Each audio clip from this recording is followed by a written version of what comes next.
to me to show a somewhat impatient nature. I would beg of you to reconsider your decision. But Lady Bracknell, the matter is entirely in your own hands. The moment you agree to my marriage to Gwendolyn, I will gladly allow my ward to form an alliance with your nephew. Mr. Worthing, you must be quite aware that that which you propose is out of the question. That a passionate celibacy is all any of us can look forward to.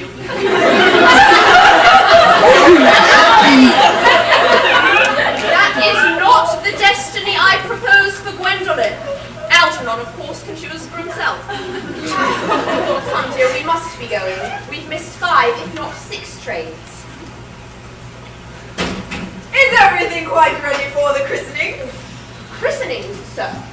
Is that not somewhat premature?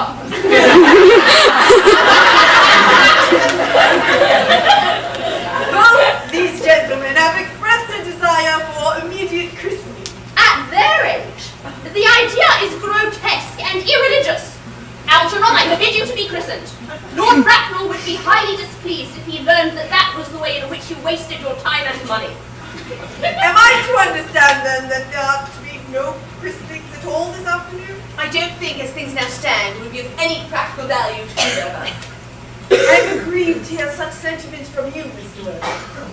I must return to the church at once. Indeed, I have just been informed that for the last hour and a half, Miss Prism has been waiting for me in the vestry. Miss Prism?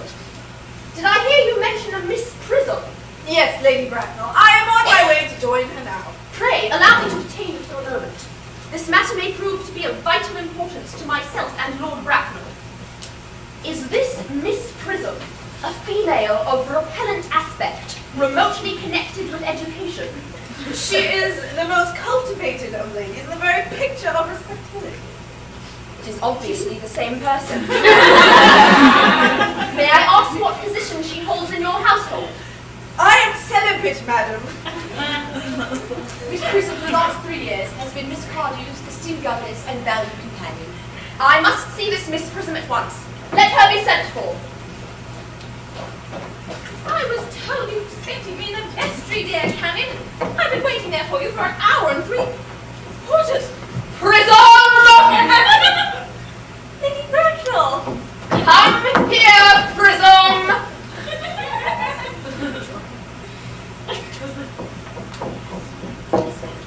Prism, where is that baby? 27 years ago, Prism, you left Lord Bracknell's house, 104 Grosvenor Street, in charge of a perambulator that contained a baby of the male sex. You never returned. Several weeks later, through the elaborate investigation of the Metropolitan Police, the perambulator was discovered standing by itself in a remote corner of Bayswater. But the baby was not there. Prism!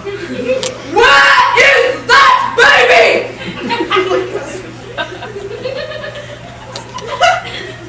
Lady Bracknell, I admit with shame that I do not know. I only wish I did. The plain facts of the case are these. On the morning that you mentioned, the date that is forever branded on my memory, I prepared as usual to take the baby out in the perambulator.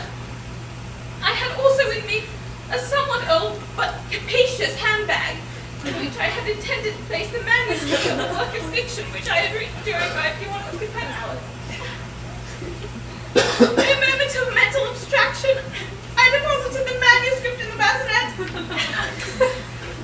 and placed the baby in the handbag!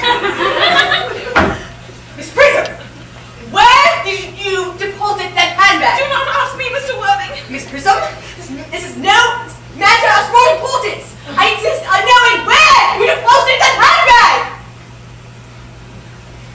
In the cloakroom at Victoria Station. All right. I must retire to my room for a moment. Gwendolyn, you will wait for me here. If you are not too young, darling, I will wait for you all my life.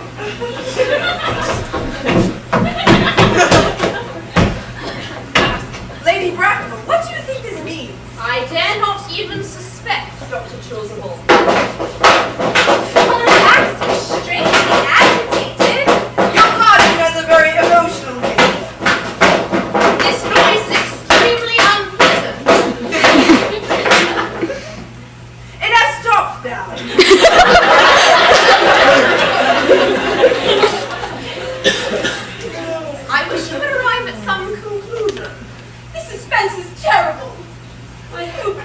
ass.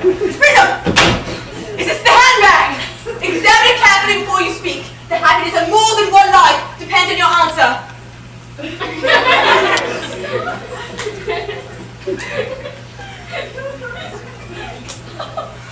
It seems to be mine.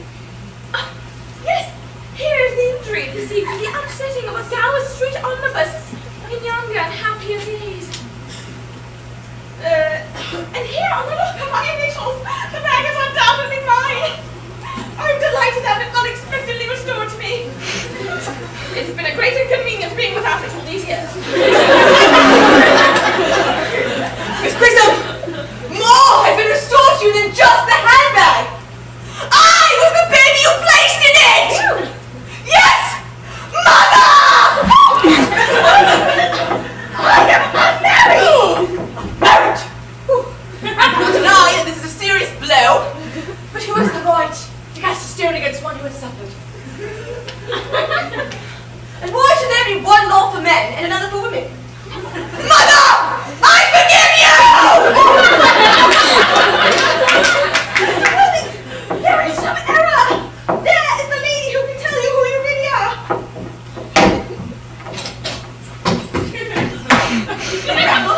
I hate to seem inquisitive, but will you kindly tell me who I really am? I'm afraid that the news I have to give you will not altogether please you.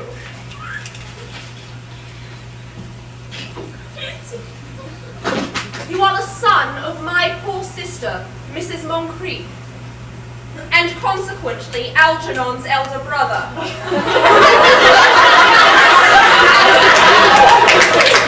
Alger's elder brother? Then I have a brother after all! I always knew I had a brother! Cecily, how could you have ever doubted I had a brother? Dr. Chaucerval, meet my unfortunate brother. Gwendolyn, meet my unfortunate brother.